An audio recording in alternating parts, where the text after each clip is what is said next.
ನಾವು ಸಾಂಬಾರ್ ಪಾಯಿಂಟ್ ಅಂತ ಒಂದು ಕೌಂಟರ್ನ ಕೂಡ ಸೃಷ್ಟಿ ಮಾಡಿದ್ವಿ ಇಲ್ಲಿ. ಸೊ ನಮ್ಮನೆ ಇದೇ ಔಟ್ಲೆಟ್ ನಲ್ಲಿ ಇನ್ನೊಂದು ಭಾಗವಾಗಿ ಇನ್ನೊಂದು ಅಂಗವಾಗಿ ಸಾಂಬಾರ್ ಪಾಯಿಂಟ್ ಅಂತ ಶುರು ಮಾಡಿದ್ದೀವಿ. ಇದು ಕೂಡ ನಮ್ಮ ಕಸ್ಟಮರ್ಸ್ ಸುಮಾರು ನಮ್ಮ ವಾಟ್ಸಪ್ ಗ್ರೂಪ್ ಅಂತ ಒಂದು ಕ್ರಿಯೇಟ್ ಮಾಡಿದ್ವಿ. ಅದೊಂದು ಒಳ್ಳೆ ಕೆಲಸ ನಾವು ಸ್ಟಾರ್ಟಿಂಗ್ ಅಲ್ಲಿ ಮಾಡಿದ್ದು. ಈ ಒಂದು ವರ್ಷದಲ್ಲಿ ಸುಮಾರು 400 ಕಸ್ಟಮರ್ಗಳು ನಮ್ಮ ವಾಟ್ಸಪ್ ಗ್ರೂಪ್ ಅಲ್ಲಿ ಆಡ್ ಆಗಿದ್ದಾರೆ, ಜಾಯಿನ್ ಆಗಿದ್ದಾರೆ. ಸೊ ಪ್ರತಿನಿತ್ಯ ಅವರಿಗೆ ನಮ್ಮ ಇನ್ನೊಂದು ಭಾಗವಾಗಿ ನಡೆಸ್ತಾ ಇರೋ ಸಾಂಬಾರ್ ಪಾಯಿಂಟ್ ಅನ್ನೋ ಪ್ಲೇಸಲ್ಲಿ ದಿನ ಕಸ್ಟಮರ್ಗಳಿಗೆ ಏನೇನು ಸಿಗುತ್ತೆ ಅನ್ನೋದು ಮೆನು ಕಸ್ಟಮರ್ಗೆ ರೀಚ್ ಆಗುತ್ತೆ. ನಾವು ಪೋಸ್ಟ್ ಮಾಡ್ತೀವಿ.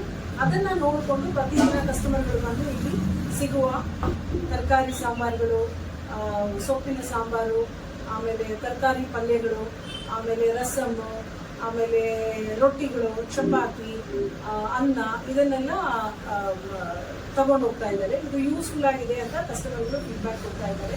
ಯಾವುದೇ ಪ್ರಾಡಕ್ಟ್ ಇಲ್ಲಿ ರೆಡಿ ಟು ಈಟ್ ಫುಡ್ ಮಾಡಿದ್ರು ಕೂಡ ಅದರಲ್ಲಿ ಬೆಳ್ಳುಳ್ಳಿ ಆಡ್ ಮಾಡ್ತಾ ಇಲ್ಲ.